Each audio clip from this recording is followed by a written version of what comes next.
Hello, ladies and gentlemen. It is officially August 1st, 2024.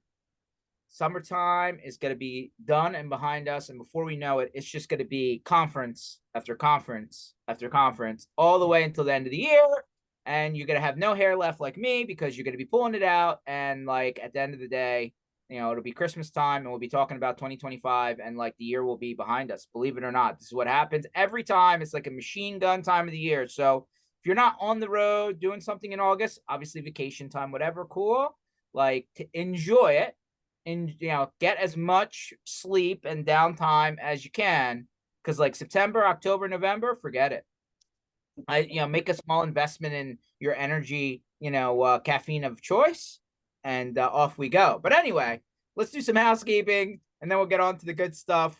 It's going to be an entertaining edition here of the MSP Initiative, MSP Talk today. So stay tuned. So MSP Initiative.com. Here you will find this session is actually being recorded and will be parked here under sessions, as well as all of our other sessions. We, link to our YouTube page, our podcatcher. So if you're, audio, video, you name it, it's all there for everybody to rewind, like, subscribe, download, all there for you. These are always interesting. Sometimes people leave their cell phone number at the end for some weird reason on these, but hey, I digress. MSP Community Minds. This is our third one of these. This is a completely educational event for the community. Agendas posted. We have MSPs that are coming to talk on panels where you can literally ask them the questions that you care about and not just, I don't know, the junk that they always put out in front of you. And then we have industry experts doing 2-hour at a time workshops on various topics with no credit card swiping at the end. We actually want you to learn something, not some death by PowerPoint and buy more, okay? So come check this out. We built this event for the community. It's literally, content that you would pay a lot of money to see, and we're not charging you anything, but you do need to show up to get, to get it. And number two, like you do need to get there, right? How flying you or driving you into this place. It's in Denver, September 25th, 26th.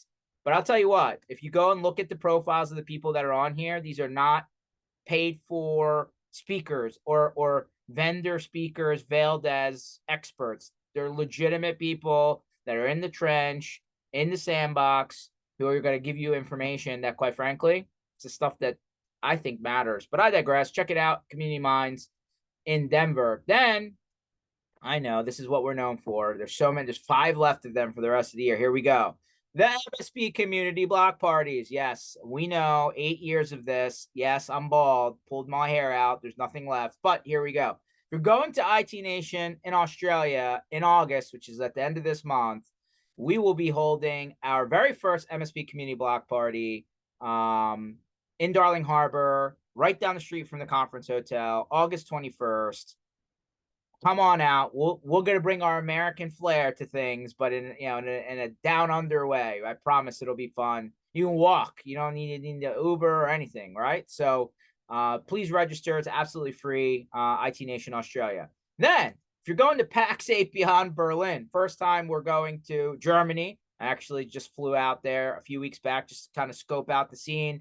We'll be working with the PAX 8 team again. August 14th will be when we're doing this. We'll announce the venue shortly. As you can imagine, there are a lot of cool options in Berlin, cool city. Then we have DattoCon Miami. So if you're going to South Beach, and this is literally on South Beach at the Fontainebleau, we will be doing our block party at DattoCon on October 29th on premises. You only have to walk down the street this time, and you literally like in the same building. It would be, we'll announce this one, but literally on property. It's going to be a great time. We, scope that out as well. Then this is the big one. Everybody knows, right? First, it was All American Rejects last year. Better than as a Sugar Ray Tonic. We're going to announce the band shortly. We're in the middle of it right now. It's an expensive process, but one that we love, I think. We'll be doing the block party at IT Nation in Orlando. This will be on the first night of IT Nation after the welcome reception, as always. Again, absolutely free to register. And we already had some people vote and give us their opinions on who we should be booking. So stay tuned. And then we finally sorry, 5 of these, close out the year back in Sydney. And we'll be doing our last block party of the year on November 12th in Sydney. So for DattoCon Sydney. So these are all for you. Yes, they're absolutely crazy to plan and put on. I can't tell you how much time goes into these, but they're absolutely all for you. They're absolutely all free for you to join us and attend and enjoy some beverages, food, and entertainment. So check out community block parties at mspinitiative.com. Second to last, some community offers. If there's deals listed here you can take advantage of, feel free to take advantage of them. And lastly, the industry calendar, which goes from now, August 1st, all the way to the end of the year. And all of the events that I just talked about are listed, as well as everybody else's events and conferences and all the other things that you can do, not sitting in your office. So there it all is, MSPinitiative.com. It is all out of the way. I got it done in like 6 minutes time. And long overdue, by the way. This particular person is near and dear to my heart. And we go way back in the history of the sandbox that we all live in. And I brought this shirt out of the archive. Okay. This is like a classic. Okay. Mm-hmm. It was still in the wrapper. I literally pulled it out of the plastic. Yes. I am proud to bring on good friend Dima, who is currently at Huntress. How you doing today, Dima? So glad to be here, George. Yep, like you said, we go way back to the Gerald Blocky days of. It's true. It's true. I mean, we think about all the things that have happened in 4 years, 5 years time. We're going back to 8, 9, 10, 11, right? I call it early days, for at least for me. Mm-hmm. And man, time flies. Yes, it does. And the sandbox has morphed a little bit since then. More than just a little bit. I think when we were first seeing each other out in the field, when I was back at OpenDNS, the big keynote talks were like, the future is recurring revenue and all you can eat IT. 100%. That was the future, not the present. Right? I mean, and now all we're hearing about is AI and next gen and whatever, and airplanes not flying because security didn't work that day, right? So I mean, unfortunate. And then I think Microsoft had another outage 2 in 2 weeks or 3 weeks, and then they're like, oh yeah, we had a security event. It's man, some things have stayed the same. A lot of things have changed. The business of the sandbox has definitely changed since the early days, for sure. But the industry has definitely grown, right? There's more people doing this now than there was back then. Yeah, big time. A lot more people doing it. A lot more investors who are aware of what an MSP is. And if we go back to the early days of OpenDNS, trying to explain to our investors whom we were serving with the MSPs, oh yeah, so are you working with AT&T? They're a big MSP. Verizon, we're like, no. Let's redo this whole definition of whom we're talking about. And now we're having investors in venture capital who gets the space and who's asking, okay, well, what are you doing to get more into the ecosystem? It is a completely different world for the MSP side, for startups who no longer have to educate the VCs and the investors as to whom these magical service providers that serve all these small businesses in an efficient and effective manner, right? They're like, no, small businesses go to Best Buy and they call Geek Squad. Nuh-uh. Right? That was the conversation 2014, 2015. But yes, we're in a very different world, and security, completely different universe. I think back then, one of the huge inflection points for OpenDNS is a researcher, her name was Ping. She built out this domain generation algorithm that would block, computer-generated domains that weren't human. So if it was F7VVXYZ.net, no human would register that for SEO reasons or anything, right? And then our friend Ethan Tancredi, who at the time was at MySherpa, which is Greg Gurov's MSP, sends a message going, hey, Dima, your your logging is broken because it says this one endpoint is getting 2,000 DNS requests blocked over a 4-hour period. And that was because it was the first time we'd encountered CryptoLocker. Wow. And that was CryptoLocker trying to get encryption keys. And we did the like call up, like unplug that computer, shut it down. Absolutely, like this is a huge deal. And at the same time, the enterprise focused security people went like, ransomware? No, that's like, malware Monday. It's routine. Everybody has backups. Nobody's going to care about this. Security industry is all about advanced persistent threats that dwell on endpoints and servers for 45 days undetected.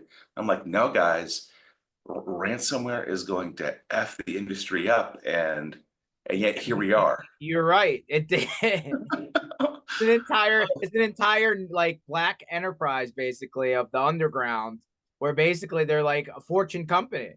Yeah. Yeah, and Right? up until recently, the Russian law was as long as you don't target Russians and you don't target infrastructure, you can do this in the open with impunity because Russia doesn't have laws that protect foreign businesses. That's not their jurisdiction. Huh.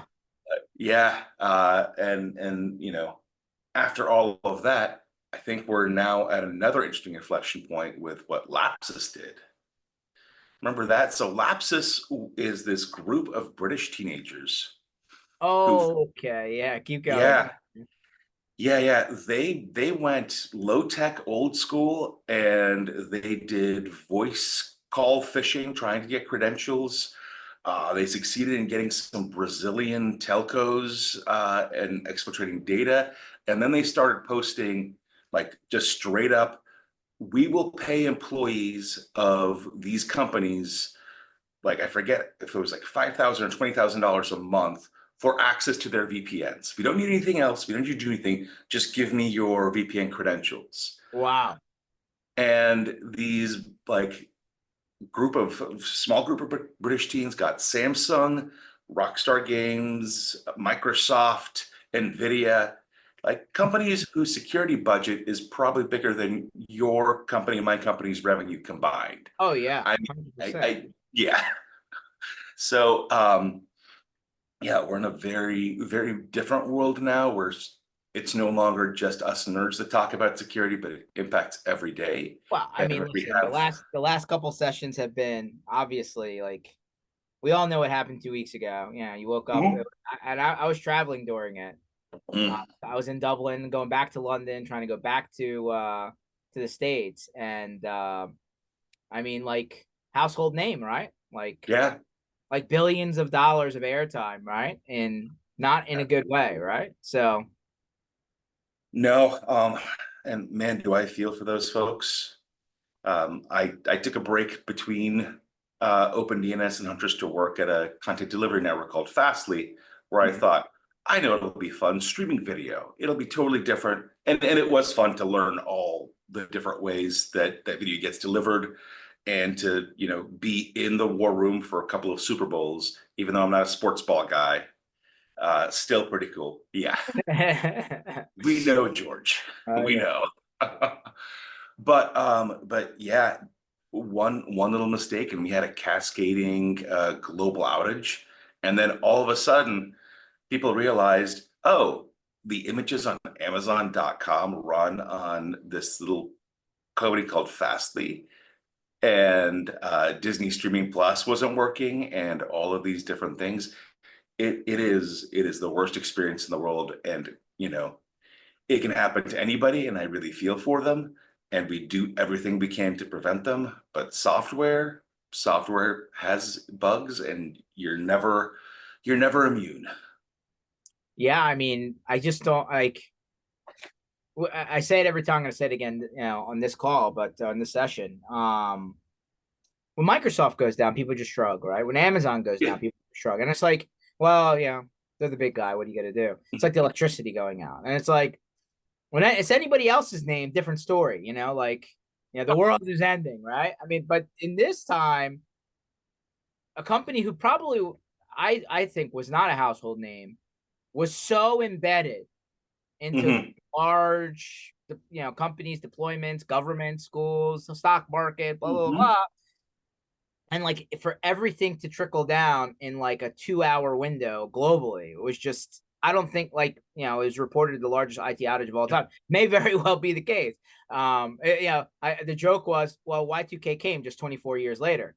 Like, but like, and then the people that came behind it, they're like, well, Apple, locks their kernel down, and a lot of Linux-based systems lock their kernel down. Well, why is Microsoft? And then it was like, well, ask the EU. There was a thing about it, and then like all of a sudden there was all this finger pointing, and I'm just like, like for big companies, like I think Delta came out. I saw an article. It was like $550 million in loss lawsuit. Delta. And I was just like, $550 million. That's one company, a big company, very big company, publicly traded company, but one company. I was like, they got tens of thousands of companies that were using the software, right? So, and I'm gonna say I'll kind of end my thought here, but to all the mega companies who have the resources to remediate, and the big IT departments and and personnel, and distributed across multiple places, awesome. But for MSPs who definitely do not run with the same horsepower like some of the internal IT of these companies, if you were in the middle of dealing with all of this was like it's like almost another COVID all over again overnight. Like it's like this, a mountain going uphill, and I mean the fact that you were able to get through it, kudos to everyone who got that job done. I mean, you all deserve something more than me patting you on the back on a podcast, but there it is. Or $10 Uber Eats card. Yeah, exactly. Which doesn't even really go very far. No, I hear you. I think some of the interesting things to me, finding out exactly who uses BitLocker and who doesn't. Oh, I think a lot of people use BitLocker, right? Like yeah. No, I mean on because that was the big slowdown in terms of bringing machines back. Otherwise, it's like safe mode, delete a file, and you're off to the races. And seeing that Delta actually uses BitLocker on their terminals kind of makes me feel better about the universe as a whole. That at the very least, what about all the discount airlines that didn't use any of this? I mean, like like I didn't. Everybody's joking, but I think Southwest was like their one system runs on like Windows 3.1 and Windows 95, like something like that. And I was just like, if it's not broken, don't fix it. I mean, like, yeah, that's true. And man, I hope they're paying Microsoft for whatever extended security protection that the federal government is paying for as well. I mean, that's kind of a thing. End of life for operating systems typically means that there's some also a government entity that cannot switch over quickly, and they end up funding the continued security patches and stuff. So, can you still security patch Windows 3.1? Oh, I don't know about 3.1. I think they were running 7. I mean, like it just like, but I can imagine Southwest who had an outage like last year, right? Yeah. Like not small. And then the rest of the airline industry is like, what are you doing? And then now fast forward, they're sitting here saying, what's up, guys? How you doing? And like, by the way, not just them, right? All the budget lines, right? Think like Spirit, Frontier, all these guys are like, yeah, we didn't invest in the top of the line software. We figured we'd be okay. I mean, like, I know I'm joking about it, but like, this is kind of a conversation, is it not? You're right. This is a conversation. This is probably a conversation that is maybe counterproductive for the industry of like, I'm sure there have been other issues with every security product. And having said that, like you're not wrong from business perspective. There's definitely a lot of people who think they're sitting pretty now, and also a fair number of ambulance chasers. But this is the world that we live in, and talk about how many domains came out after that, right? Like I think how many domains got spun up after that whole thing, right? Like a billion. No, and a lot of bad actors trying to take advantage of the situation. That's for sure. No question. Well, I mean, listen, this is one of those times back to the MSP experience, right? Like you worked really hard, probably over a long period of time, to convince your customers that they needed to invest in this category, and you decided to bring the Yankees, right, the biggest guy, the biggest brand, the Cowboys, right, like the guy everybody's gonna hear at, is at the top of the quadrant, right, and you showed up and you're like, we're going here, we're gonna get the best, and it kind of backfired a little bit, and the business conversation that comes behind that's probably not great, but No. No, and my hope is that that people don't just have a knee-jerk reaction. Like, look, we compete with CrowdStrike, we win deals, we lose deals, etc. But this is not the thing that I want to win on. I want to win on, yeah, you're getting a managed service as opposed to an enterprise thing that requires you to have a SOC. That's where I'd rather go. And I don't know if you remember, well, of course you remember because you're George, but when McAfee labeled part of Windows as malicious. That's right. That's right. Well, I just feel like it didn't hit the headlines like this did, though. Right. That's true. Like it was like, it was out there, but like it wasn't as wide ranging as what this was.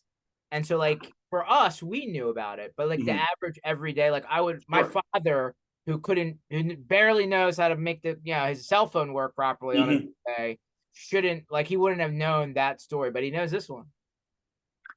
Yeah, and I think that speaks to a couple of things. One is having I think back in those days, there was the question of, do you do daily updates to your antivirus? And our cybersecurity hygiene was worse rather than where we are now, where things are constantly being updated and happening on the fly. And we're learning the hard way that that also means a reduction in safety and buffer time for defects. When I take this back to a conversation that we're constantly having when I did my little called the walkabout in video streaming. So when you're watching streaming video, the player will download 3 segments of video into the buffer. Okay. And let me rewind. So the kind of best practice from Apple is to have 8-second chunks of video. These can either be byte ranges within a large file, or most commonly, they'd be broken up into 8-second fragments of video with a playlist straight up from Winamp, using that same format to play them through. Winamp. Oh man, you're bringing me back. Go ahead, keep going. Really whip Salama's ass, right? But so you're about to stream a sports game. You've got people who are worried about the people who are streaming it versus watching it on cable, where the streamers are falling behind. So you have a choice. You can have those 8-second chunks, which means the player waits for 24 seconds before starting to play, or 24 seconds of a live event have to have happened for that video to exist, right? Or you can change it to 2-second segments and only be 6 seconds behind live, which is a lot better for the not hearing your neighbors cheer or scream, that whole effect. But then if there's a little network blip or that file doesn't get written quite as quickly, then they see the dreaded wheel of rebuffering. Uh-oh. So it's the same thing where like, okay, except the difference is you're frustrated when you're looking at the rebuffering screen versus you're unprotected when definitions don't end up on the endpoint. That's a great analogy, by the way, because I think everybody has experienced this somewhere, right? I don't think I've ever had it put that way, but I know exactly what you're saying. We've all seen this, right? And like, what's going on? Especially Jen, who watches all her Bravo shows while she's on the road on her tablet, and like I couldn't imagine her having. I have my Bravo iPad, is what I call it. Yeah, I couldn't imagine Jen waiting for the circle. Like she would get frustrated. But yeah, when you're on the road and you're on one of those mobile hotspots on Amtrak or whatever form of transportation, that's a debate, and that's the kind of thing that business decisions have to be made that have real world consequences. whether that's the fragility of software or the fragility of a live streaming experience and getting the dreaded rebuffer. Yeah, I mean, so like, let's go here then. So you have people like you who like grew up through this security conversation, right? And like, good on you for that, because I don't know if I could have gotten anywhere near you did. I think I would have just like said, all right, this isn't for me. I need to go do something else. I'm going to try a different career. And then you have the business people who are like, hey, we're in the business of actually making money, right? Mm-hmm. Like, where's the middle of that conversation? Because, Mm-hmm. I feel like it's becoming blurred, right? To the point where like, how do we find the middle of it? Yeah, I think that's a big question, and that's where that whole risk management and governance conversation come into play. For some folks, they don't really have that much of a choice. They've got FTC safeguards, they've got uh, controls for financial healthcare, et cetera, regulation that has at least a baseline, which thank goodness we're there, as opposed to anything goes. And then beyond that, there's the question of, well, what happens if there's downtime? What happens if there's data access?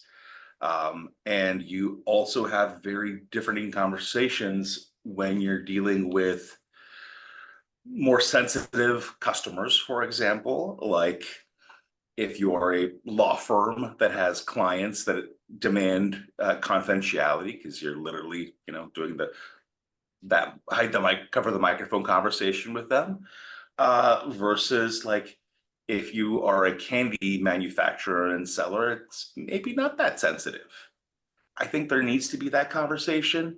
And it's also one of those things where the industry, like you said, has matured a ton from somebody explaining to the businesses that my security is and I've heard this so many times, tell me if you've heard this, it's a 5-layer dip, it's a 7-layer burrito, the multiple layers, and add a Mexican food. And that was the pitch in 2016, 2017. To now we follow the NIST framework or CIS controls, and we're going to get you to CIS controls level 1. Mm-hmm. I'm grateful that we're past the time of the dips and the burrito analogies and on to this is what standards are. You don't think Chipotle and Moe's got a little salty that we're not invoking their, their whole business every time we talk? Okay, all right. No, I would think the problem, Dima, is to the business decision maker, check signer, whatever title you want to put against it, who understands technology is required to keep the ball rolling and the lights on, but doesn't necessarily believe like, hey, like let's get back to the business of what we do. This type of thing really hampers their mentality, right? Like you chip away, you chip away, you chip away, you finally get them to understand they need to invest so that they're not in the headline, and they end up in the headline anyway, right? So like, it just definitely almost like you finally got to the top of the mountain, you got dragged back down halfway, and now you got to work back up. You know what I mean? So like, I feel like, the next 6, 8, 12. I mean, like, listen, CrowdStrike's it's gonna take a year. I think years. All right. I think it was not small, and like, I'm not saying you're gonna out of business by any means, but in my opinion, I think this is something that takes a long time to build the PR bubble back up of feeling good. That being said, the reverb effect downstream, where we all are, exist in the bubble, is a lot more work has to go into, well, what are we doing, and why do we keep doing it, and should we continue spending money here versus concentrating on continuity and keeping everything running regardless. And I think that's going to be a much more aggressive debate. And I feel, and like the MSPs that are in the middle of the conversation and wherever they're at with their end customers, who have been having this compliance conversation, Dima, right? It's like, hey, your big customers now coming to you saying in order for them to keep using you, they have to force their thing down on you. So like, what are you going to do? Do you just not do business with them anymore? And then you come back and it's like, well, does it, if they can't get it, what's the point? And then like you have this, yin and yang. So, I think we're at this. I think the conversation has been, I'm not going to say 100% reset back to where we were in 16, 17, No, but there is that conversation being had. I agree that conversation is being had of what's the right amount. I think the other things that are going to be highlighted are the question of, well, if you are my IT service provider and something like this happens with something in the stack, how quickly can you get me back up and running and having, like, you know, how quickly can you get those BitLocker keys back in? And then all of those things. I think there's an opportunity for the partners to talk about, okay, having full disk encryption is important because it's regulated versus it exposes you to risk if you don't do it, but you have faster restore times. I'm guessing that's going to be a new conversation that nobody was expecting to have in 2024. And simultaneously, we do have a more tech savvy population of business leaders, where at the very least they were not the baby boomers who had to learn about computers in the workforce.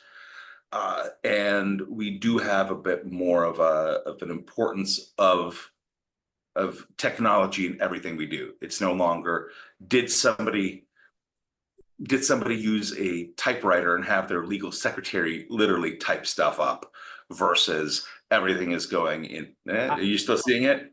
Dima, I want you to go talk to the airlines and I want you to ask them why their DR strategy in the middle of all of this. I literally saw it. Okay. Handwriting boarding passes on like printer paper that they Yeah. ripped out. Like, no, hey, they had a nice form. It was carbon copy, a little old school, but still works. No. Handwriting boarding passes on on like loose leaf paper, basically. Mm-hmm. Yeah, that should have been tabletopped a lot better.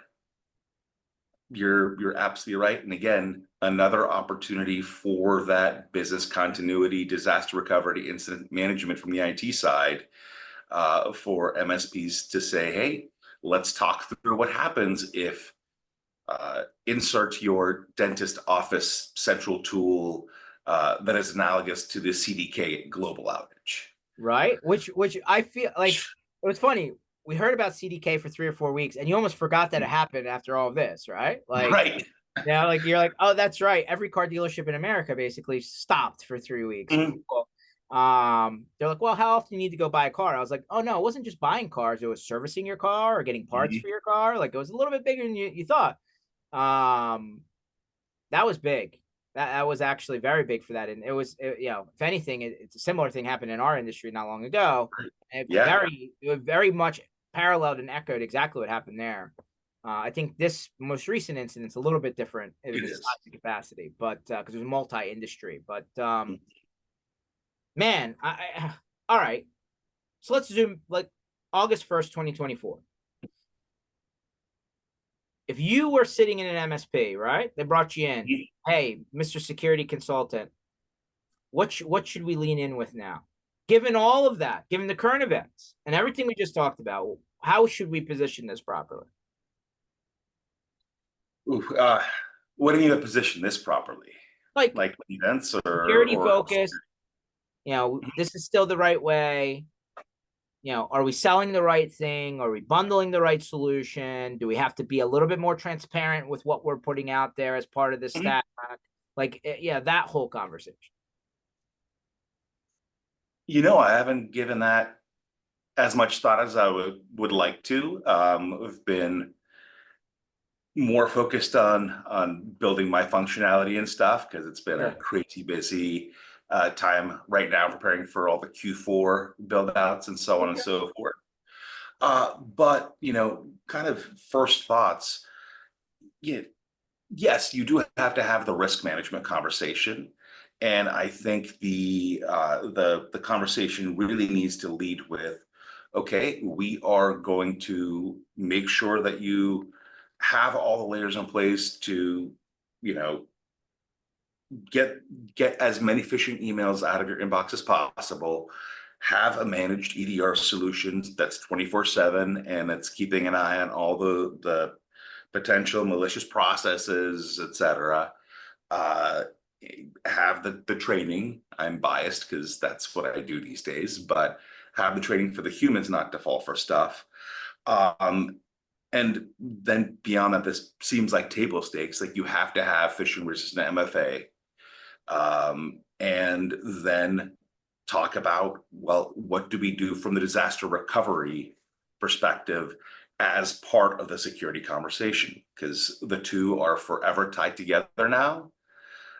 Whether it's from ransomware recovery or now from the recovery from a bad software update. These are all the conversations, and I think there's a real opportunity for MSPs to say, okay, we are selling with SLAs as different SLAs in terms of pricing. You need to think about, can your business operate with paper boarding passes?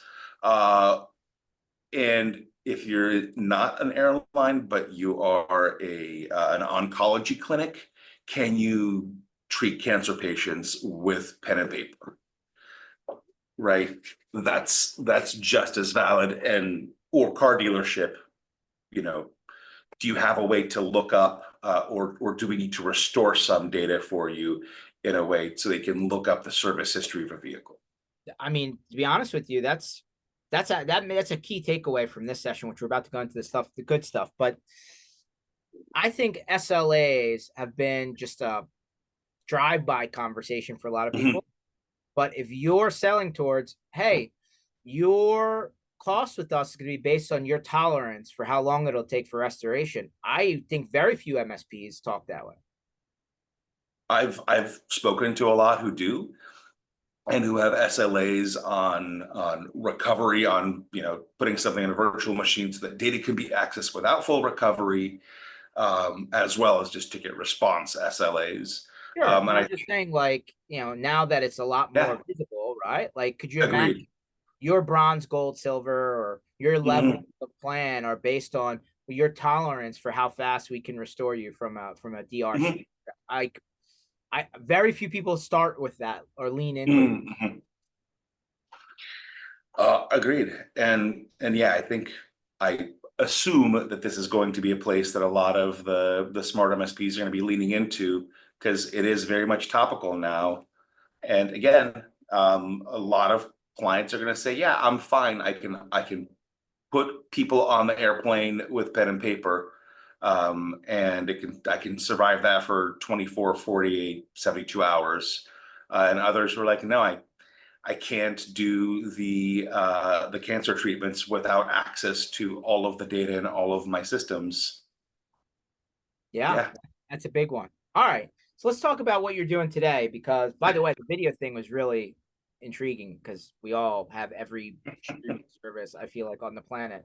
Actually, I was just watching the new Batman Cape Crusader on Amazon Prime this morning, and I was like, oh, this is actually pretty good. I like this. And I was like, but it was on the streaming app because that's Of how they course. deliver it.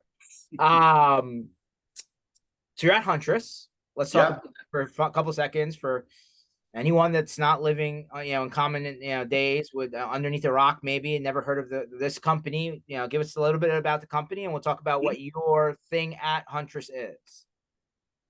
Yeah, so Huntress is a fully managed security platform. The company started off with a couple of government badasses who were on the offensive side and realized that, well, the first thing we do when we bust into a place that we were tasked to is find a way to get ourselves back in. Because if we lose that first initial foothold, I don't want to start from scratch. And they became, uh, well, they started off with trying to call small businesses directly and going like, hey, can we help you in your environment just as a learning experience? And got the, no, we don't even have an IT department. We've got MSPs who do this for us. And that's when I got to know them, when they were first starting to approach MSPs and really building this additional layer. Now that product has evolved into a full featured EDR that is managed by 24/7 SOC. And that's the core of what Huntress does. But when I got there about 2.5, almost 3 years ago, um, my first task was like find the next big thing, and calling all the, I think between Becky and Tracy, they got me like 30 MSP calls set up for within the course of 1 week or maybe 2 weeks. It's pretty great. The question turned to EDR is great, but my customers are getting business email compromise events happening, like smaller MSP once a quarter, larger MSPs every 4 to 6 weeks. Some customer has a business email compromise event, which is where kicked off the Microsoft 365 Identity Threat Detection Response, ITDR product. And then the company the company expanded to going, how do we protect humans? We were using this pretty cool security awareness training product called Curricula in-house, which was literally the first time that I did security awareness training where I didn't feel like I was insulted and that the people who wrote it knew less than I did. And like from there, we're like, we should merge with them. We should buy them and make this into an MSP friendly product. And that's what I've been doing for the past almost 2 years now. Wow. I tell you what, I've actually seen your stuff. We use it here. Thank you, by the way. Awesome. Yeah. And I've actually referenced some of the sessions, right? Because it comes with like we do it every month, right? The new thing comes out. It's like 15 minutes, right? It's not a big deal. You watch it, you click, take some, multiple choice usually. And I was the one with MFC, which is like, the chicken recipe. I was like, this is awesome. Like this was well done. And I've referenced this now multiple times, and people are like, by the way, what is that? I was like, oh yeah, you need to go check this out. This is what we're using. That's awesome. But like, it's so consumable that even like a non-technical person, think like a salesperson, think like like a non-techie could watch this and be like, oh yeah, I get it. Like, Yeah. So like for those who are not in the Curriculaville universe, so what you're talking about there is the generative AI episode. Oh yeah. Where it's we're trying to teach people that if you just use the consumer chatbot, ChatGPT, Bard, whatever it is, and start entering company secrets into it, those might get learned from and be given out in the second or the next version of that bot. And one of the things that's great is I get to be on here's what we need to express from the security side and get sort of story ideas of like, does this sound legit and believable? But there's this whole creative team where they then, go away in their corner and come back with, what if we did KFC, but instead of KFC, it was the Major's fried chicken, and somebody put the secret herbs and spices and asked for a different variation on it. And yeah, it was so timely because I watch The Food That Built America. It's actually a history channel series. Okay. So good because like I ate so much junk food growing up. Like I'm probably not far from current time, but I digress. And I remember watching the Colonel Sanders episode, and like it went through the whole story and like nice. how he started the company and how he sold the recipe and then ended up selling the company, and then they kept retaining him as the spokesperson, and then like I was going through the whole thing, and then like and then I watched this and I was like, that's actually not far off, right? The secret recipe. And I was like, I see what's happening here. But like it was perfect because this is all the rage, funny enough, the AI, right? This word AI, like, which I really feel was like 2 minutes ago is machine learning, and then all of a sudden like they just changed the name overnight. Fine. But like I feel like I've seen things pass through my mailbox where like, oh yeah, the person didn't know that their information was being processed by this back end, and like all of a sudden and like what, like they didn't consent, and then there's a privacy thing, and then I was like, oh yeah, that's a problem. And like this whole thing tied it together for me. Yeah, I totally hear you. And it's one of these things where as a security person, you start off with healthy suspicion. as a layperson whose job it is to answer emails quickly and efficiently and effectively. Yeah, they'll copy and paste something with confidential information and ask for, how do I respond to it this way? This is where we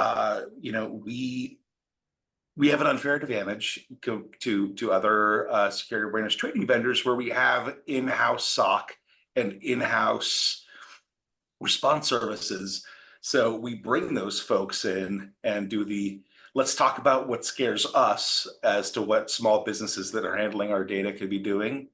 And where we also have the benefit of taking that information to creative people who think about, oh, let's do a KFC thing, and plant lots of little dad jokes, basically just to bait people to talking about it at the office the same way that you are, and to create a sense of FOMO for the people who haven't done their damn training, because they don't get the joke. That is very deliberate. So true. There's another one though. Like there's like a school trip to like the TV studios, and then the dude like ran to the bathroom, left the door open to the control room. The kid like wanders in, ends up locking him out of the entire system. He puts on like his favorite show that's on every channel, like across all networks, and the guy literally has to like restore the entire system, takes every channel down. I was like, I was like, so the question is, even on your home office computer, you should lock your computer before you walk away. Like it was one of the questions in the thing, and I was like, I bet you a lot of people don't even think about that. They don't, and I think we all see Matt Lee's posts on LinkedIn with the unlocked computers that he finds out in the wild, and it happens. And right now, we're actually working on a new episode, which is specifically around like safety while traveling and working remotely. Which is And the big one for this industry, let's be honest. Right. Right. So it's everything from shoulder surfing to having somebody with a pineapple that's creating fake SSIDs that are capturing stuff. These things are all the real things that we see in the real world, but you're repeating the stories back to me rather than the factoids, which is also there by design, because humans are evolved to tell stories, right?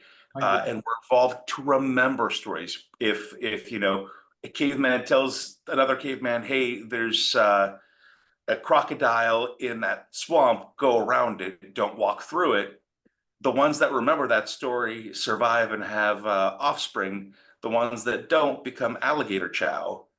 And we have a little part of our brain called the hippocampus, which ties together uh, characters and actions and consequences or events afterwards on a timeline.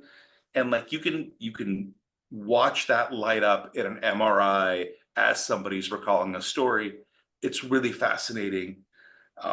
But the relevance of that is what we do. We put together these stories so that people remember the Toucan Man TV studio thing when they're thinking about, should I walk away from the computer unlocked, hopefully, or the Major's fried chicken giving away the secret herb spicy recipe, So good. or the episode for social engineering where somebody gets an email in the middle of the day of, we need your last four of your credit card and all this information, and it's actually Dee, the malicious hacker, trying to get all the information that customer support will need from them. And you know what? I'll tell you what.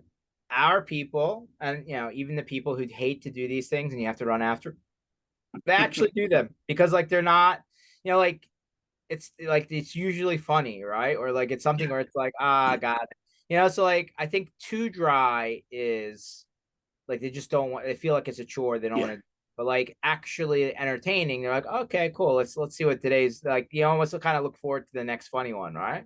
So but I have absolutely referenced some of these videos and I was just like, oh dude, this is Awesome great. to hear. Like especially for like I was actually talking about AI recently, and in a larger context, and I was like, listen, I'm all for bleeding edge. I'm all for building things. We know that technology is always ahead of everything else. Legislation, regulation, compliance comes way after. Fine, fine, fine. I was like, but we can be a little bit smarter about not putting extra risk. You know what I mean? Like, Agreed. so I sat back and I'm like, hey, when they said they just connected OpenAI and ChatGPT to the RMM to like build scripts for you, maybe that wasn't a great idea, right? Like, because some level one person's going to do that and just press go. Nobody checked anything, and something bad happened, right? Or, hey, I'm going to start pumping, like in my industry, right? I'm going to start pumping messaging and call recordings into the OpenAI. Oh, well, because it's going to do sentiment and it's going to tell me what happened, summarize. And I was like, but where did that information go after you sent it there? And is that private? Like, you start to actually just zoom backwards from these questions, and you're like, hey, we should probably think about not doing that. And then they're like, well, hey, yeah, you can pay to like have like a non-public version so that you can. And I was like, okay, but like they don't stipulate that when they just allow you to put in the API key and just go, right? So like you need to understand the You got to difference. be mindful. Yeah, and so yeah, these are the things that like I step back and I'm like, I love technology. If I didn't, I wouldn't be in this business at all, right? I think a lot of people in our industry are the blinking light, cool toy, new thing every day people. But back to risk, right? Like taking reasonable things and not making them unreasonable things. I think that's the best way for me to say it. Big time. And I'm glad to be part of that conversation. I think some of the interesting things, whether it's training or EDR or email filtering or whatever it is, I think some of the interesting things that we're seeing as a macro is business to business organizations of all sizes all of a sudden, or it's not really all of a sudden, have evolved to ask questions about the security practices of somebody who they're going to have as a supplier or as an integration partner. Um, the conversations of, should I have your muffler on, as a part of my car, like all those supply chain risks, et cetera. Those are now part of everyday and not just for the nerds to talk about to each other. And I'm really hopeful that as an industry, we're continuing to evolve. And sorry, not as an industry, as business people, that this conversation has evolved and has gone beyond just, do I do this for the IT guys, to do I do this for my business, and how is my business going to strengthen itself, harden itself, make it so that we are not one of the statistics. We are one of the stories of, hey, we had all of this stuff lobbed at us and our people caught it right away and totally didn't send the wire transfer to business email compromise event, or the gift cards don't get purchased. It was funny. I was on we were at Fort Lauderdale. I was on a boat. Why is there all those boats in Fort Lauderdale? Okay, anyway. And somebody was like, yeah, I had just hired someone and they got spoofed by the gift card thing and I just shut off their account. And I was like, oh yeah, so what happened? He's like, I told the owner, I was like, yeah, you can, if you still want to pay them, you can. He's like, but I'm not giving them access to the system anymore. I don't trust them. I was like, oh, okay. Yeah. He's like, well, if you got, it's like, if you're not that, you're really new on the job and you got hit with that, then you're in trouble already. And I was like, okay, I understand where you're coming from. Yeah, it's rough. And I talked to a friend of mine, a former colleague, who's now the North American regional CISO of a bank. Okay. Not just a question of, do they have a CISO? He's a regional CISO. Right. Every region has their own CISO, and they have the resources where if somebody falls for something, to literally send a human being over to their desk and say like, hey, buddy, let's do some in-person coaching. I'm going to spend an hour with you and I'll come back and we'll do all this stuff. I don't think small businesses or even mid-sized businesses have the resources of, number one, the humans to send over there. Number two, the time. Number three, that human has probably got 50 more important things they have to do because they're probably the one person at the SP or at the small business who's qualified to even have that coaching conversation. That's So like, I mean, that's, by the way, that's amazing. The fact that that's even a thing. I mean, as a bank, I can imagine that that's not a small thing. But yeah, I mean, MSPs surely don't have the capability to do that because they would be doing that all day long, I think. indeed. And that's the other part of what we've been cooking up. I'm guessing you haven't clicked on any of our simulated phishing, but when you do, you literally get I don't cheat look at the back end. I haven't. But that's good. That's a good question. No, like you know, there were a couple ones where I was like half paying attention, and I was like, oh, I didn't read the question right. I need to go back and do it. But I have not clicked on any of the phishing, so that's good. Good, because when you do, it does take you through a virtual coaching session, Okay. and I think that's kind of what we have to get to as an industry, not just like a hey, you've been caught, here's some one size fits all, but get as close to that customized coaching experience, talking through, well, like look at the sender email. Is that Microsoft? Is that OpenAI? Is that Amazon? No. Like all the red flags should be going off. See the sense of urgency here. I saw one the other day where it was it looked perfect. It looked exactly like DocuSign, but it was like Oh, thing off. And I was like, dude, they literally copied the HTML to the T. But then you looked at the source and you're like, well, hold on, let me check it. Let me go to a DocuSign that I know is legit. And I was like, here it is. yeah, And they got really clever with it. yeah, yeah. And by the way, DocuSigns and especially around real estate transaction, that's a giant area of vulnerability and an action that cyber criminals love to take. So that was in direct response to seeing some of those stats come through. And honestly, if a learner is suspicious of everything in their inbox and looks at it, if it's just a little bit imperfect, I think that's the job well done that we strive for. And if they do get compromised, having as much of that coaching experience as possible so they would do it again, and so they don't have to get fired and maybe just learn from simulated mistakes. That's the other half. 100%. Dima, I could talk to you for like another 3 hours. Just like me and you can go forever. Where do people find out more information about Huntress, but also specifically this part of Huntress, right? The security simulation, the e-learning part of it. Where do they go? So if you go to huntress.com under platform, you'll see the security awareness training. We do offer 21-day full feature trials, so you can run that simulated phishing campaigns against employees or customers. And also we give this away to MSPs through a program we call Neighborhood Watch to use for their own employees.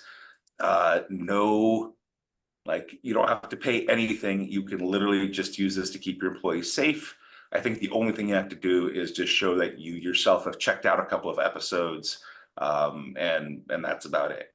So I encourage everybody to check it out. And like you said, we could talk for hours on end, and we have. Yeah.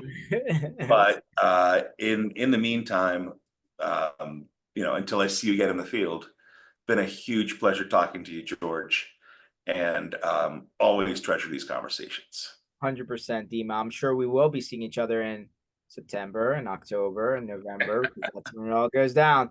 Guys, if you have one of these, this is like you should keep it safe. Put it in the vault because you can't find them anymore. Not on eBay, I promise. So number one, thank you for jumping on today. And you know what?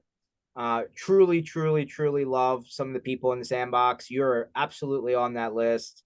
You know, Right back at you know, hard to find people who are just, I want to help, right? And just technology is our tool to do that. That you definitely like live that. So thank you for your contribution to the sandbox and continued contribution. I think that everybody, working towards that idea benefits in the long run. Guys, this session was recorded. You go back and rewind. I'll probably do more sessions with Dima, I promise. They'll just get funnier. But go check out I use it. I literally have done these. I still do them. They come every month. Go check it out. You will absolutely find, I think them very entertaining. This whole, the way that they've built it is and it looks great, by the way. So it doesn't look cheesy. So go check it out, huntress.com, go to the security awareness. By the way, the fact that you're giving it away, like figure out what this neighborhood watch thing is, sign up. Sounds like it's free. That's a good price. But this session was recorded. You'll find it on mspinitiative.com under sessions. And please come back, and definitely we want to see you out in the road, right? So when we said September, October, November, no joke, like a third of the industry events are happening in that 90 days. So you're going to see the good people at Huntress on the road. I promise. I saw their event schedule. It's crazy. And hopefully if any of the ones that I mentioned earlier in this are in your to-do list, come by, sign up. It's all free. Thank you very much, my friend. Keep in touch. Thank you. Take care. Right, see ya. Bye.